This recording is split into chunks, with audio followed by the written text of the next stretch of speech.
It's 88.5, Nic Harcourt, your host. You're Smith, live in studio. And a couple of songs I think we heard were Debbie, the last one, yep, and The Spot kicked things off. Well, welcome again to our studios. It's really nice to meet you.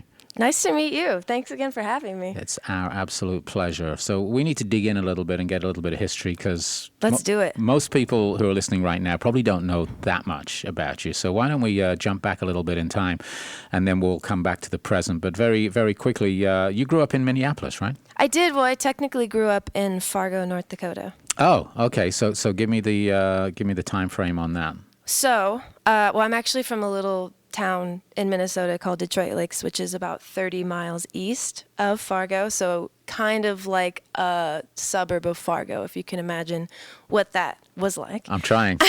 Yeah.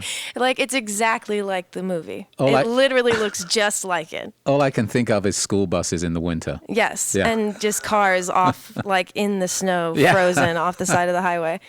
What kind of place was that to grow up? It was crazy, man. It was a small town, very Lutheran, very stiff. It was like a kind of like my own version of Footloose or something. When did music come into your life? Was it something that came early? It's always been a part of what I do. Like, instead of keeping a journal, I wrote songs, and I never thought of being like a pop star or an artist or anything until my mom found out that I was playing songs on my guitar in my room, and she was like, "What the hell?" When did you pick up a guitar, and what inspired that? So my dad taught me how to play guitar when I was really young, so I don't even really remember learning.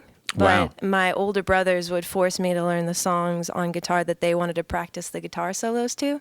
So like Wish You Were Here by Pink Floyd. Wow. Wonderwall by Oasis. These are all songs that were drilled into my head. Well, there's a couple of things that come to mind out of that. First of all, how lucky that you were taught so young that you don't remember, so it wasn't like a painful experience like a lot of kids have when they're being forced to learn a musical instrument. It's true, yeah. And then secondly, having, how many older brothers? I have 2 older brothers, a younger brother, and a younger sister. Now, was your first band a family band? Did you guys play together? I mean, we kind of did, yeah. My older brothers and my dad and I would play like family functions, but like we come from a huge Irish family in Columbus, Ohio, so our family functions were like hundreds of people. Wow. So what were the first couple of songs that you were playing? I mean, you talked about playing along with your brothers. What about yourself? Did you start writing songs, or were you doing... I have a very seasoned musical past. The first song I learned on the guitar was Margaritaville. So, no, I listened to a lot of like folk singers growing up, like Jewel and Sean Colvin and Paula Cole, and any songs I could like go to Guitar Center and get the... actually, it was Media Play back then, but I get the like tab book, guitar books, and learn all the songs too. Right. What age is this?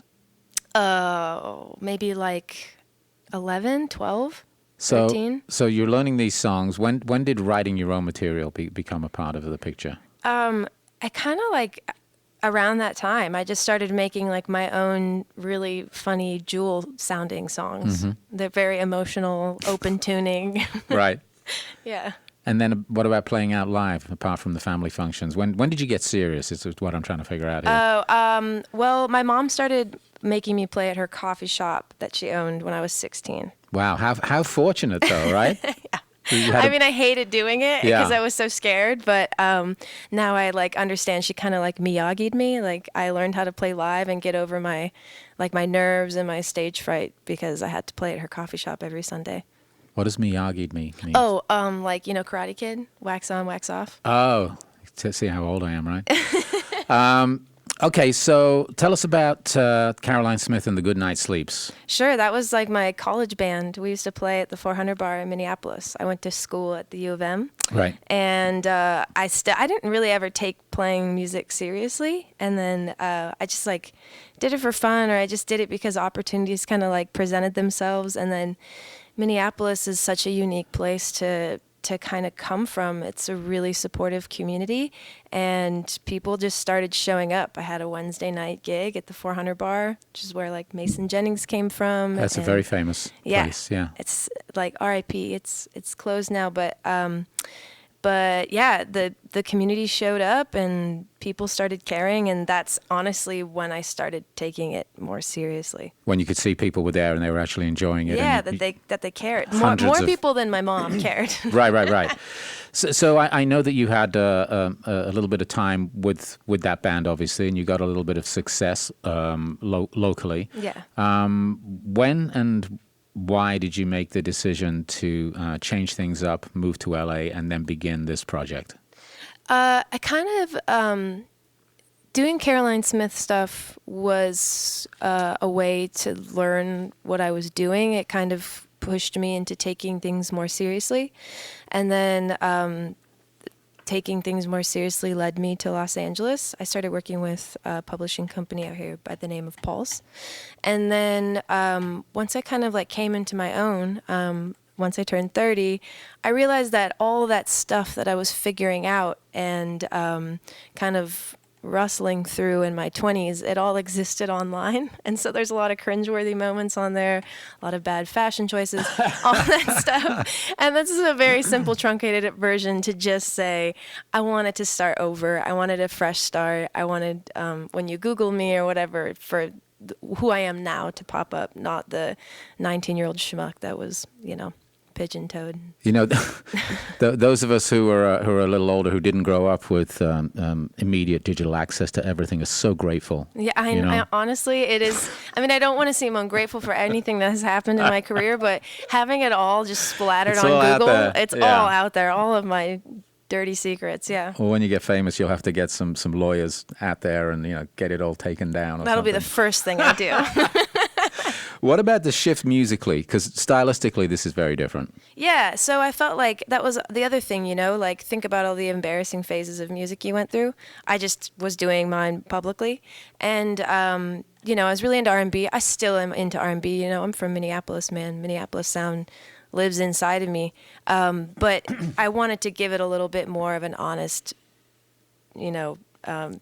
context. So I think the Your Smith stuff is really actually, I'm always evolving and growing, and so I take this with a grain of salt, but the Your Smith stuff, it feels actually very genuine to who I am. Like it's a melting pot of all of the music that I grew up listening to, anywhere from like Steely Dan and to Prince and everything in between.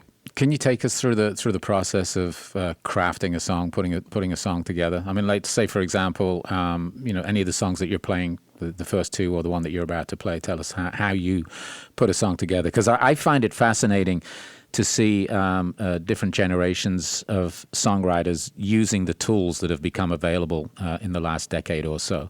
And your setup, I hate to say this to everybody who thought you had a 5-piece band in studio, is you with a laptop with your Pioneer decks. Yes. and a guitar.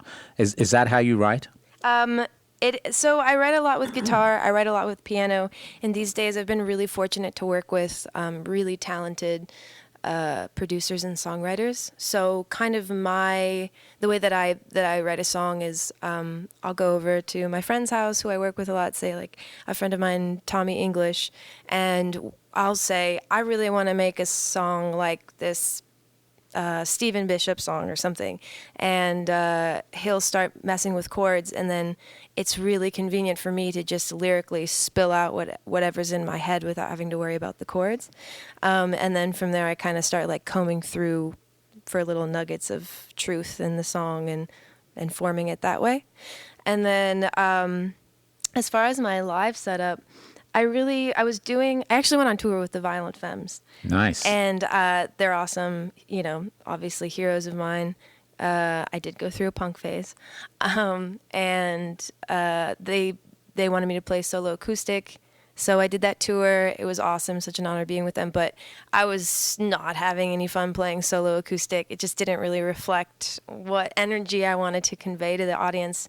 So after that tour, I was like, that's it. I'm going to figure out how to do a solo thing with the same impact as my full band set. And I do a lot of DJ gigs in Los Angeles. DJing is like secretly, well, not so secret anymore, one of my biggest passions. And so I kind of decided I would merge the two worlds. So the couple songs I just played, you can hear I'm kind of like DJing and mashing the songs. Yeah, I can together. hear you. I can see. I can watch you as well, but I can see you remixing it on the fly almost, right? Yes. It's fantastic. Thanks. So I know that the single we've been playing is Wild Wild Woman, which is also the title of the EP, which I'm told is coming out September 13th. That's what I'm told as well. Congratulations. And I'm told you have a show in town on October 9th. Yes. Do we know where that is? Yes, it's at the Wiltern, opening for a friend of mine named Kay Flay. Fabulous. Yes. Well, listen, thank you for coming in. Thank you for having me. It's been a pleasure. And you're going to wrap it up with the single, right? Yes, this Okay. is Wild Wild Woman. Thanks.